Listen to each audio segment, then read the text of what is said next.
Kok mungkin melihat kondisi Indonesia pasca demo kemarin yang bisa dibilang tuh hampir chaos ya kok. Mungkin kok sendiri seperti apa sih kok menanggapinya kok? Khawatir karena stabilitas negara kita ini mempengaruhi semua sektor perekonomian, apalagi namanya pekerjaan, itu semua akhirnya mendapat dampak yang tidak baik gitu. Makanya pada saat kejadian kemarin, apa yang saya bisa bantu sebagai ya mungkin influencer, content creator, artis atau apapun itu, supaya kita bisa menjaga jangan sampai demonstrasi ini tersusupi dengan hal-hal yang bersifat anarkis, merusak, menjarah, karena tujuannya kan bukan itu. Makanya tujuannya adalah untuk menyampaikan aspirasi kepada pihak DPR supaya aspirasi itu tersampaikan dengan cara yang bagus, dan juga dari pihak DPR sendiri bisa menerima aspirasi itu juga dengan cara yang baik gitu. Jangan akhirnya terlalu lama, kemudian narasi-narasi yang keluar menjadi provokatif, yang akhirnya membuat salah satu pihak tuh merasa terzolimi lah perasaannya, kok kayak nggak ada empatinya gitu. Nah itu yang menjadi persoalan besar yang harusnya bisa kita redus segera mungkin, karena pada saat itu udah mulai terjadi penjarahan, pembakaran fasilitas umum, dan juga sudah mulai ada bentrokan yang keras antara pihak aparat dan juga rakyat.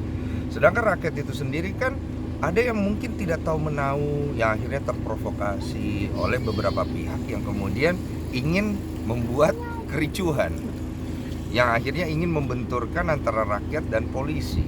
Polisi itu juga sebenarnya kan posisinya dia kan bekerja, menjalankan perintah dengan fungsi menjaga dan melindungi masyarakat. Masyarakat itu kan bukan hanya yang turun demo kan, ada masyarakat lain yang juga dijarah, dibakar, ada yang rusak gerobaknya dan lain-lain gitu. Dan korban bukan hanya jatuh dari pihak rakyat kan, ada juga dari pihak kepolisian. Bahkan ada rakyat di Makassar yang akhirnya meninggal dunia, di mana pelakunya diduga datang dari pihak demonstran, entah siapa, oknum-oknum siapa gitu. Jadi harusnya sih menurut aku jangan sampai sejauh itu. Dan untungnya pada saat tanggal 1 udah mulai kondusif, di mana teman-teman influencer lain yang bersuara untuk jaga persatuan kita, jangan dibentur-benturkan, itu bisa memberikan impact yang positif ya.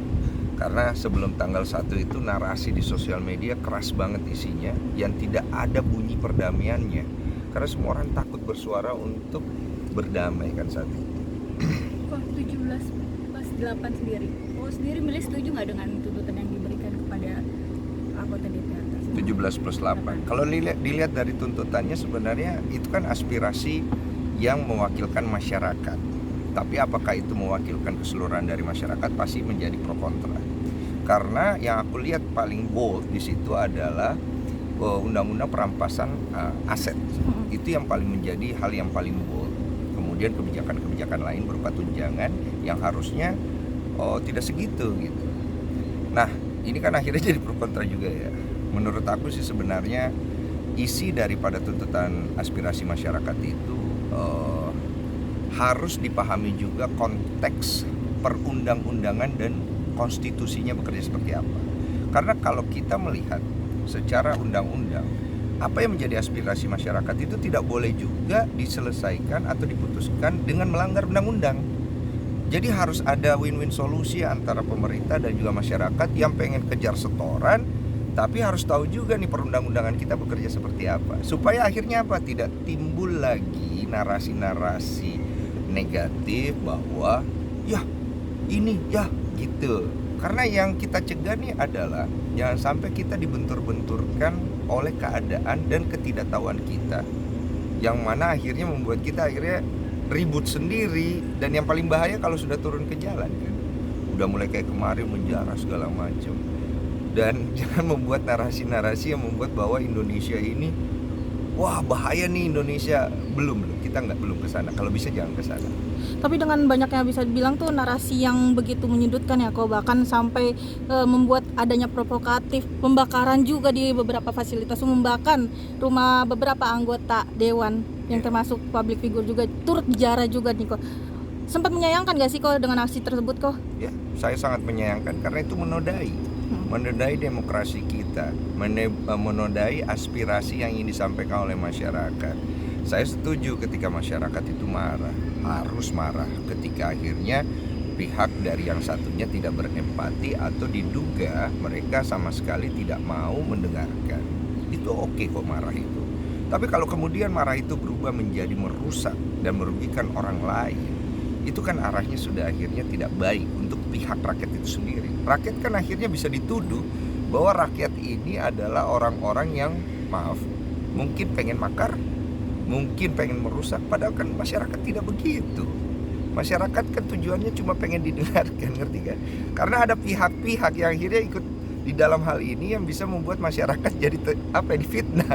Masyarakat terfitnah gitu loh. Masyarakat yang murni kan nggak begitu. Demo mahasiswa, demo dengan baik. Mereka menyampaikan aspirasinya dengan baik, dan demo tuh kan ada jamnya. Gitu. Dan besok mereka datang lagi. Ada yang kemarin aku lihat demo sampai tengah malam. Demo sampai tengah malam oke ya. Udah mulai merusak, udah mulai ini. Jadi arahnya itu akhirnya membuat orang-orang yang dari awal, aktivis-aktivis kita, mahasiswa kita yang sudah menyuarakan dengan benar, akhirnya terfitnah. Akhirnya mereka jadi yang terzolimi, kasihan kan gitu. Padahal kan sebenarnya nggak begitu. Oke. Tapi kok sempat menanyakan nggak sih nih kepada public figure, apalagi artis yang menjadi anggota dewan yang kemarin sempat kena jarah rumahnya, sempat menghubungi mereka juga nggak sih kok untuk menanyakan keadaannya pasca penjaraan tersebut kok? Kebetulan memang sempat berkomunikasi, di mana cukup gue menyampaikan empati pastinya, tapi gue tidak bisa membenarkan ya apa yang menjadi keresahan masyarakat. Ya itu gue sampaikan juga pada mereka, ya enak gak enak lah ya. Bahkan gue sempat menyarankan supaya segera melakukan tindakan preventif, tapi saat itu memang sedang chaos. Jadi apa yang gue ambil saat itu adalah semuanya bingung. Mereka sadar dengan apa yang terjadi, tapi mereka juga bingung dengan apa yang mereka harus lakukan. Karena situasinya sangat chaos dan panik gitu. Ya, paling enggak saya bisa nunjukin empati aja. Karena biar gimana pun sedih juga lihatnya. Tapi satu sisi juga memberikan masukan. Jangan sampai terulang hal seperti ini yang akhirnya rakyat tuh merasa bahwa kok lu gitu sih, jangan kayak gitu dong gitu. Bahkan yang saya sayangkan ada narasi-narasi hoax yang kemudian akhirnya merugikan salah satu orang DPR ya, yang mana video-video lamanya mereka dikasih narasi seolah-olah video baru gitu. Makanya aku bilang ini udah chaos, nggak tahu nih mana hoax mana fakta, dan masyarakat sudah termakan, dan lu nggak bisa salahin masyarakat juga. Karena akhirnya keadaan sudah berantakan sekali. Makanya Presiden memang sudah tepat saya lihat mengeluarkan beberapa instruksi yang walaupun beberapa statement beliau menjadi pro kontra di masyarakat, tapi saya harap tindakan beliau ke depan itu bisa langsung preventif. Mendengarkan aspirasi masyarakatnya iya, dan juga melaksanakan dan melakukan tindakan-tindakan untuk mencegah jangan sampai ada chaos dan narasi-narasi provokasi berikutnya yang bisa merugikan negara. Tapi kok khawatir juga nggak sih kok? Maksudnya ketika kita bersuara nih, tapi malah kok juga dikatakan sebagai buzzer, itu khawatir juga nggak sih kok? Atau seperti apa? Itu ngeselin sih. Jadi pada saat itu kan akhirnya semua orang menjadi buzzer ya. Jadi saling tuduh gitu loh. Buzzernya ketawa, buzzer aslinya sih gue yakin ketawa sih. Jadi kita tuh jadi saling tuduh buzzer.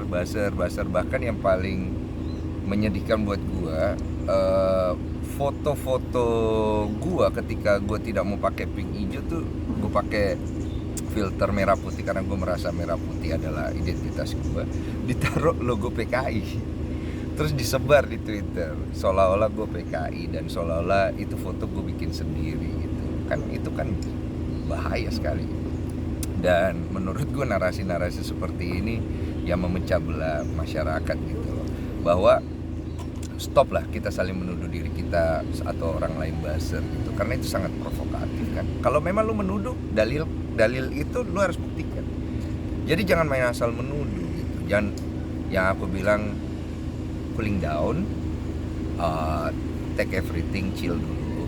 Gue tahu udah panas kemarin, everybody cooling down lah gitu. Karena kita semua ini saudara, satu bangsa, satu negara, satu tanah air. Kita berbeda-beda dalam pandangan, Tapi ketika orang berbeda dalam pandangan, jangan akhirnya lu serang. Sedangkan lu satu sisi minta kebebasan untuk berpendapat kepada negara, tapi ketika lu berpendapat, rakyatnya malah menyerang yang berpendapat yang dia nggak setuju, ya nggak fair lah. Berdemokrasilah dengan baik, bermasyarakatlah dengan baik, gunakan kata-kata yang tidak provokatif supaya keadaan menjadi lebih kondusif. Kok bahkan sempat kemarin juga pada di saat podcastmu bersama dengan Bu Rieke yang sempat membahas juga terkait rumah Uya Kuya yang dijarah, padahal itu rumah ada sebelum beliau masuk anggota dewan. Gimana nih kok mungkin? Ya itu info yang aku dapat. Memang Mas Uya itu kan udah di dunia entertain lama. Dia udah punya rumah itu sebelum beliau masuk ke keanggotaan di DPR.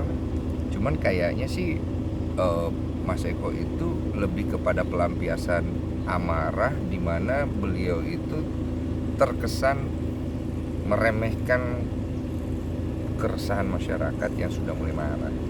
Bukan masalah beliau itu ngambil duit sih atau korupsi, tapi lebih kepada kemakan dengan isu-isu, narasi-narasi yang dibuat di beberapa platform seolah-olah beliau itu kayak ngejek ya kan, dengan video-video lamanya dinaikin. Akhirnya ya sorry to say, sebenarnya korban dalam hal ini ya kita semua akhirnya gitu. Oh ini kan melihat Mas Uya juga bisa dibilang sudah speak up langsung juga ke depan publik melalui media, melihat aksi Mas Uya yang bisa dibilang tuh hampir beberapa kali meminta maaf pasca kejadian ini, gimana nih kok? Ya, ada yang bilang sama gua telat, ada yang bilang ya sudah terlambat. Tapi menurut aku apa yang Mas Uya lakukan sekarang tidak pernah terlambat untuk memperbaiki semuanya. Bahkan meminta maaf berkali-kali kalau memang itu harus dilakukan oleh Mas Uya supaya masyarakat itu bisa melihat sesungguhnya Mas Uya itu seperti apa. Menurut gue tidak salah kok. Apa yang sudah terjadi biarlah berlalu. Let's start a new chapter. Mas Uya bisa pulih dengan cara yang lebih baik, dan saya yakin Mas Uya, Mas Eko bisa memperbaiki ini semua dengan dewasa kok. Kalau Mas Ahmad Saroni saya nggak tahu ya kabarnya ada di mana beliau ya. Iya, semoga beliau segera pulang lah membereskan ini semua. Karena biar gimana ini tanah air kita bersama kan ya. Apa yang sudah terjadi mari kita saling maafkan. Saling memaafkan, kita perbaiki dengan cara yang benar, cara yang dewasa. Oke.